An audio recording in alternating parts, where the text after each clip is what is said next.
নমস্কাৰ আপোনালোক সকলোকে প্ৰফুল্ল অসম ইউটিউব চেনেললৈ স্বাগতম জনাইছোঁ। যদি আপোনালোক চেনেলটোলৈ প্ৰথমবাৰৰ বাবে আহিছে প্লিজ চেনেলটো ছাবস্ক্ৰাইব কৰি দিব, ভিডিঅ'টো এটা লাইক কৰি দিব আৰু যিসকল দাদা বাইদেউ ভাইটি ভণ্টি আৰু বন্ধু বান্ধৱীয়ে অসম বন বিভাগৰ ফৰেষ্ট গাৰ্ডত আহিম বুলি ভাবি আছে তেওঁলোকলৈ ভিডিঅ'টো শ্বেয়াৰ কৰি দিব।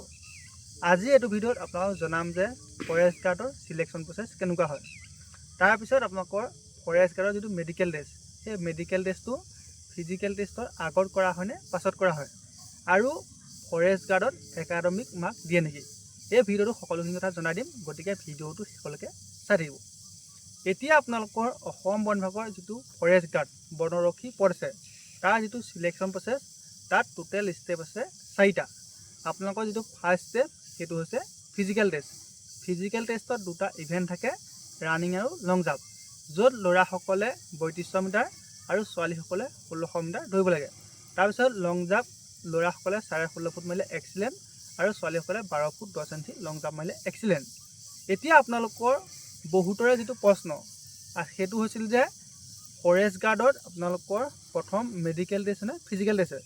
আপোনালোকৰ প্ৰথম ফিজিকেল টেষ্ট হয়, তাৰপিছতে মেডিকেল টেষ্ট অনুষ্ঠিত হয়। এতিয়া আপোনালোকৰ অসম আৰক্ষীত আগতে যেনেকৈ প্ৰথম আপোনালোকৰ মেডিকেল হয় তাৰপিছতে ফিজিকেল দিব পাৰে, কিন্তু আপোনালোকৰ অসম বন বিভাগৰ ক্ষেত্ৰত সেইটো নহয়। আপোনালোকৰ প্ৰথম যিটো ফিজিকেল টেষ্ট সেই ফিজিকেল টেষ্ট হ'ব, তাৰপিছতে আপোনালোকৰ মেডিকেল টেষ্ট হয় আৰু একেবাৰে লাষ্টত ডকুমেণ্ট ভেৰিফিকেশ্যন হয়। যিদিনা আপোনালোকৰ ইণ্টাৰভিউ হ'ব সেই ইণ্টাৰভিউ দিনা প্ৰথম আপোনালোকৰ ফিজিকেল টেষ্ট হ'ব, তাৰপিছত মেডিকেল টেষ্ট আৰু একেবাৰে লাষ্টত ডকুমেণ্ট ভেৰিফিকেশ্যন। এতিয়া আপোনালোকৰ যিটো 2 নম্বৰ ষ্টেপ সেইটো হৈছে ৰিটেন টেষ্ট। ৰিটেন টেষ্টত আপোনালোকৰ এটা পোষ্টৰ এগেইনষ্টত ফিজিকেল টেষ্টৰ পৰা 5জনকৈ মাতে। এতিয়া আপোনালোকৰ যিটো ৰিটেন টেষ্ট অনুষ্ঠিত হয় সেইটো অসম আৰক্ষী AB UB যিটো ৰিটেন টেষ্ট, সেই ৰিটেন টেষ্টৰ লগতে ছেইম হয়। আপোনালোকৰ চিলেবাছো একেটাই আৰু কুৱেশ্যনৰ যিটো পেটাৰ্ণ সেইটো একেটা হয়। এতিয়া আপোনালোকৰ যিটো ৰিটেন টেষ্ট হ'ব সেই ৰিটেন টেষ্টত 100টা মাল্টিপুল চইচ কুৱেশ্যন থাকিব। প্ৰতিটো কুৱেশ্যনৰ হাফ মাৰ্কে টোটেল কুৱেশ্যন হ'ব 100 আৰু টোটেল মাৰ্ক হ'ব 50। আৰু আপোনালোকৰ বাবে বহুত এটা ভাল খবৰ, সেইটো হৈছে যে এই পৰীক্ষাটোত কোনো ধৰণৰ নিগেটিভ মাৰ্ক নাথাকে। তাৰপিছত আপোনালোকৰ যিটো 3 নম্বৰ ষ্টেপ সেইটো হৈছে ৱাকিং টেষ্ট। ৱাকিং টেষ্টত কোনো ধৰণৰ মাৰ্ক নাথাকে, জাষ্ট আপোনালোকে কোৱালিফাই কৰিলে হৈ যায়। ল'ৰাসকলে 26 কিলোমিটাৰ আৰু ছোৱালীসকলে 16 কিলোমিটাৰ 4 ঘণ্টাৰ ভিতৰত খোজকাঢ়িব লাগে। সেই আপোনালোকে যিটো 26 কিলোমিটাৰ ল'ৰাৰ ক্ষেত্ৰত আৰু ছোৱালীৰ ক্ষেত্ৰত যিটো 16 কিলোমিটাৰ সেইটো আপোনালোকে 4 ঘণ্টাৰ ঠাইত আপোনালোকে যদি 2 ঘণ্টাত কমপ্লিট কৰে তথাপিও বা একো লাভ নহয়, আপোনালোকে জাষ্ট কোৱালিফাই কৰিলে হৈ যায়। আপোনালোকে 4 ঘণ্টাৰ ভিতৰত যেনে তেনে আপোনালোকে দৌৰি হওক খোজকাঢ়ি হওক পাছ কৰিলে হৈ যাব। তাৰপিছত একেবাৰে যিটো লাষ্ট ষ্টেপ সেইটো হৈছে অৰেল বা ভাইভা টেষ্ট। এতিয়া আপোনালোকৰ ফৰেষ্ট গাৰ্ডৰ যিটো চিলেকশ্যন প্ৰচেছ তাত টোটেল মাৰ্ক থাকে 100। আপোনালোকৰ ফিজিকেল টেষ্টত থাকে 40, ৰানিঙত 20, লং জাম্পত 20। তাৰপিছত ৰিটেন টেষ্টত 50, তাৰপৰা আপোনালোকৰ অৰেল বা ভাইভা থাকে 5 মাৰ্ক। তাৰপিছত আপোনালোকৰ NCC থাকে 5 মাৰ্ক।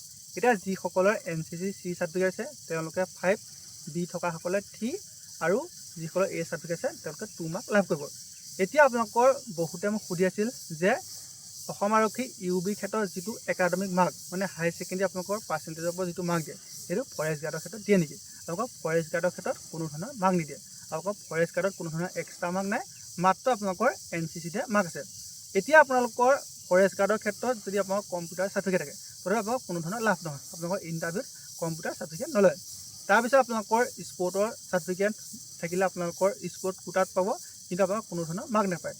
তাৰপিছত আপোনালোকৰ যদি VDP চাৰ্টিফিকেট থাকে তেতিয়া আপোনালোকে VDP কোটাত সোমাব পাৰিব, কিন্তু কোনো ধৰণৰ এক্সট্ৰা মাৰ্ক নাপায়। গতিকে যিসকলে ফৰেষ্ট গাৰ্ডত আহিম বুলি ভাবি আছে তেওঁলোকে প্ৰথম ফিজিকেল টেষ্টৰ বাবে নিজকে ভালদৰে সাজু কৰক। আৰু আপোনালোকক এইখিনিতে কৈ যাওঁ, যিসকলৰ NCC আছে তেওঁলোকে নাভাবিব যে ফিজিকেল টেষ্টত এটা ভাল মাৰ্ক পালে আপোনালোকৰ NCC মাৰ্কে সহায় কৰি ৰিটেন টেষ্টলৈ পাব পাৰিব, কিন্তু আপোনালোকৰ যিটো NCC মাৰ্ক সেইটো লাষ্টতহে এড হয়।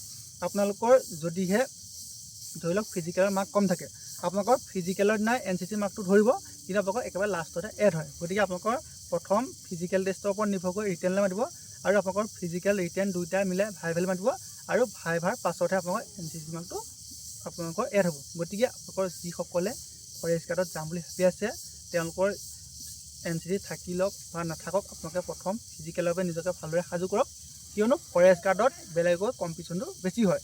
আপোনালোকৰ ফৰেষ্ট গাৰ্ডৰ ক্ষেত্ৰত বিশেষকৈ বয়সটো বেছি হ'লে এপ্লাই কৰিব পাৰে আৰু হাইটটো কম লাগে, সেইবাবে আপোনালোকক বহুতে ফৰেষ্ট গাৰ্ডৰ বাবে অপেক্ষা কৰি আছে। আৰু আপোনালোকৰ ফৰেষ্ট গাৰ্ডত আপোনালোকৰ বহুতে আহিব এইভাবে বিচাৰে, কাৰণটো হৈছে ফৰেষ্ট গাৰ্ডত সোমোৱাৰ পিছতে এটা ষ্টাৰ পাই যায়। সেইবাবে বহুতে আপোনালোকক ফৰেষ্ট গাৰ্ডত আহিব বিচাৰি থাকে। গতিকে ফৰেষ্ট গাৰ্ডৰ কেণ্ডিডেটৰ সংখ্যাটো বেছি হয় আৰু কম্পিটিশ্যনটো বেছি হয়। সেইবাবে আপুনি যদি ফৰেষ্ট গাৰ্ডত আহিম বুলি ভাবি আছে তেন্তে এতিয়াৰ পৰা নিজকে ভালদৰে সাজু কৰক। ধন্যবাদ।